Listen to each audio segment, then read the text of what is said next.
Judd for Boxing Social in association with Betfred with the one and only Isaac Chamberlain. How are we, sir?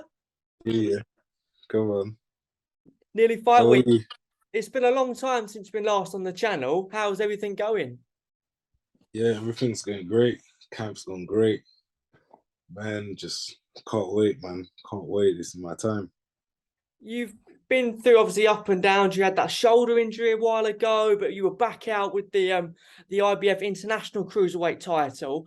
How happy is it to have sort of regular fights now, regular action?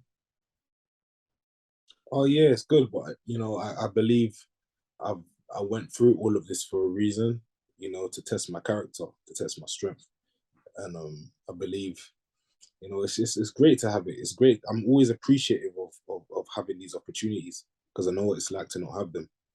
So that's why I chase it with a different type of hunger, which I've been doing. Yeah, you mentioned about your character. Obviously, everyone remembers the British beef clash with obviously Lance Okolie. But after that, you took some time away and went to America to do some sparring. Is that correct? Yeah. Went to America. Went to find myself as well. Because remember at that time I think I just turned 23 when I fought Lawrence. Very young still. So I had to do a lot of maturing. I had to do a lot of finding myself, and I did that. Came back a different man. Talk about some of the clubs you went to, some of the sparring you did out there. Um, it's hard to remember their names, but I sparred world title contenders, world champions. Sparred with Dortic, sparred with all these other guys. Tough Cubans, tough Mexicans, tough guys out there. And we was really getting it in. You sparred Wilder, am I correct? What went on Yeah, there? that was before my debut. Yeah, I sparred Wilder. He's an amazing character. He's very fast. People think it's the power, but it's not really the power. It's the speed. And he's only wild when he has you hurt. He's not wild when he's preparing. He's not wild when he's trying to box you. That's what people don't really understand. That.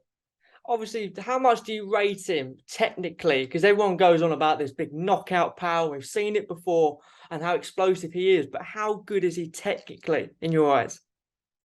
I think he's a very good technical boxer. He has his long range. He has a great 1-2, great long shots. But people don't really see that because they're over, because it's the power. The power is so like there in front of your face that they don't see everything else. And obviously, there's rumors of him coming back and stuff. Do you see him returning? And if he returns, will he be at the top of the tree again? Yeah, definitely. I think he's on a return, and he has the power and everything to be back there. Obviously, you're a father now, late last year. How much has that helped you grow in your character as well? Oh, it's different, man. I'm so different, like dangerously different. I've matured a lot.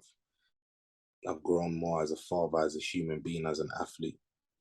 So it's great, man. It's actually great. I'm not gonna lie, it's one of the best things that's happened to me in my life.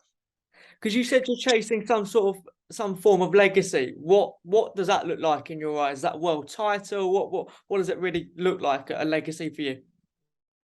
Literally everything I can get my hands on. That's what I'm trying to chase. Everything.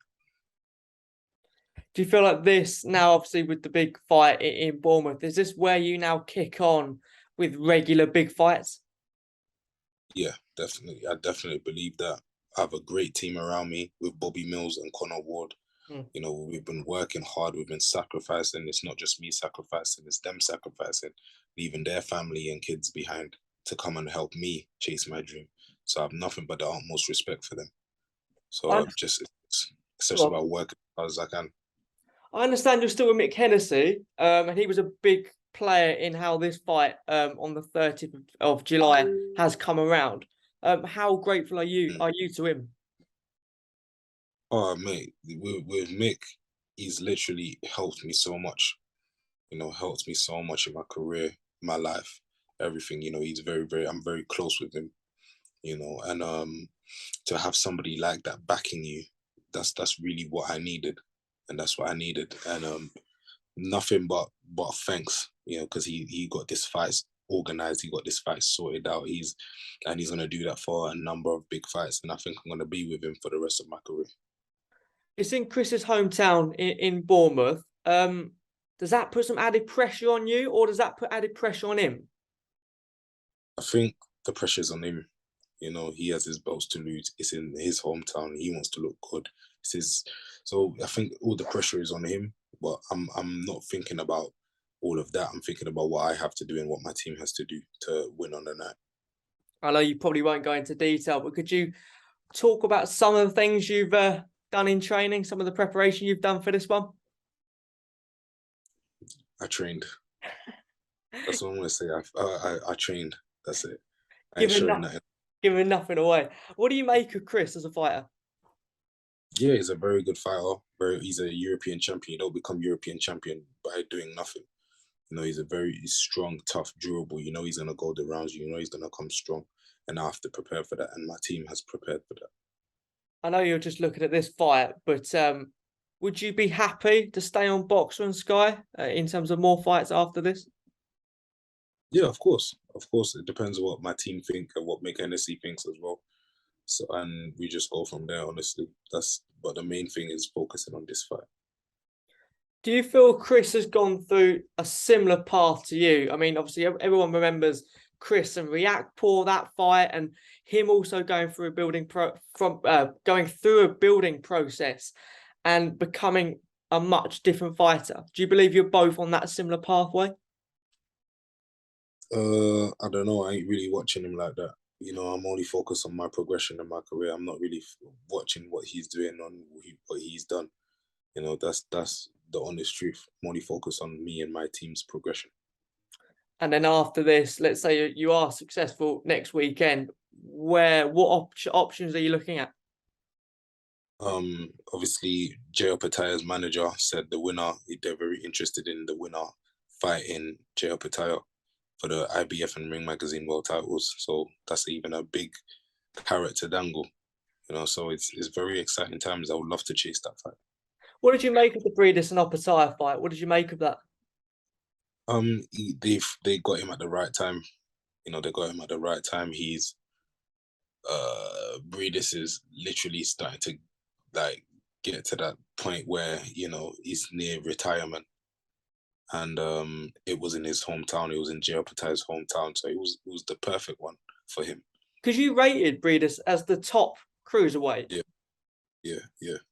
Well, before that, he actually was the top cruiserweight. You know, because no one beat him, and he had the Ring Magazine and the IBF. You know, so and he was number one on BoxRec. So I believe that he was. You know, Jay Opetaya done his thing. Would you always want to go back and right the wrong against Lawrence Okolie? Yeah, of course. You know, but he has to make it at the right time. You know, when I have a world title, he has a world title. That will be amazing fight. And if I had to push you on a prediction for next week, how does it go? How does it go down? How does it end? How does it finish? A win, definite win. If I see the opportunity and the knockout is there, we're definitely going for it. But definitely win at all costs.